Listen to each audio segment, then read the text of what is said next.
فَلَعَلَّكَ بَاخِعٌ نَفْسَكَ عَلَىٰ آثَارِهِمْ إِن لَّمْ يُؤْمِنُوا بِهَٰذَا الْحَدِيثِ أَسَفًا۔ بظاہر آپ کو کوئی جوڑ سمجھ میں آ رہا ہے، ایک طرف اللہ تعالیٰ نے ڈرا دیا، اس کے بعد کہہ رہے ہیں ایسا لگتا ہے کہ آپ اپنی جان کھو دو گے ان کے پیچھے اگر انہوں نے اس بات پر ایمان نہیں لایا۔ مطلب اتنا افسوس ہوگا آپ کو، اتنا افسوس کر رہے ہو آپ، اتنا ملال، اتنی تکلیف، اتنا سوچ و بچار میں مبتلا ہو آپ کہ ان کے نہ ماننے پر آپ کو اس مقام تک پہنچا دے گا کہ آپ اپنے آپ کو ہلاک کر لو گے۔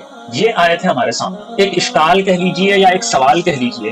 اس آیت میں نبی پاک رحمت عالم صلی اللہ علیہ وسلم کے غم کا تذکرہ ہے، افسوس کا بیان ہے۔ سوال یہ ہے کہ اگر کسی نے ایسا کچھ اپنی طرف سے کہہ بھی لیا کہ اللہ نے اپنا بیٹا بنا لیا ہے، تو اس میں اتنے غمگین ہونے کی کیا وجہ؟ بھئی انسان ہے، غم ہوتا ہے، ٹھیک ہے، نبی ہے، غم ہوتا ہے کہ بات نہیں مانی اور اتنی بڑی بات کہہ دی، ٹھیک ہے، غم ہے، تکلیف ہے، افسوس ہے، ملال ہے، لیکن اتنا سوچنا، اتنا افسوس کرنا، اتنے ملال میں اپنے آپ کو ڈال دینا کہ جان پر بنا رہی ہے۔ ایک سوال ہے ذہن میں آتا ہے، آپ ذرا اور اس پر غور کر کے سوچئے، قرآن حکیم کی اس بات کو اگر وہ نہ مانے لِيُنذِرَ بَأْسًا شَدِيدًا کو، تو اتنے زیادہ شدید حزن کی اور اتنے زیادہ اسف اور ملال کی کیا ضرورت ہے؟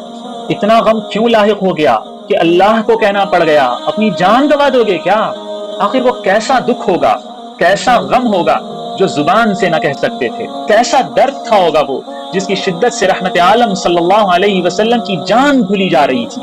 آخر ایسی کیسی تڑپ تھی ہوگی جس میں نہ نیند آ رہی ہے، نہ قرار آ رہا ہے، نہ چین آ رہا ہے، بس ایک ہی فکر، ایک ہی فکر، إِن لَّمْ يُؤْمِنُوا بِهَٰذَا الْحَدِيثِ۔ اتنا غمگین، اتنے افسردہ، رب کو بھی کہنا پڑا فَلَعَلَّكَ بَاخِعٌ نَفْسَكَ عَلَىٰ آثَارِهِمْ۔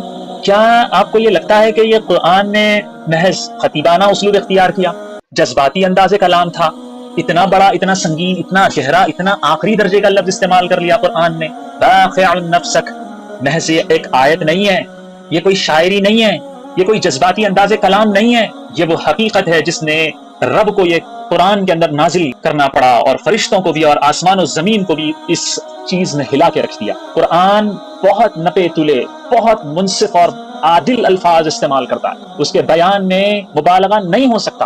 اگر وہ کہہ رہا ہے تو وہ حقیقت بیانی کر رہا ہے، یہ دل کا زخم ہے، یہ نبی کا دکھ ہے، یہ وحی کی وہ چیخ ہے جو اہل فہم کو جھنجھوڑنے کے لیے نازل ہوئی ہے۔ لیکن اہل فہم اس کو سمجھیں بھی، تب جا کے سمجھ میں آئے گا کہ آخر نبی کو اتنا زیادہ دکھ کس بات پر ہوا تھا۔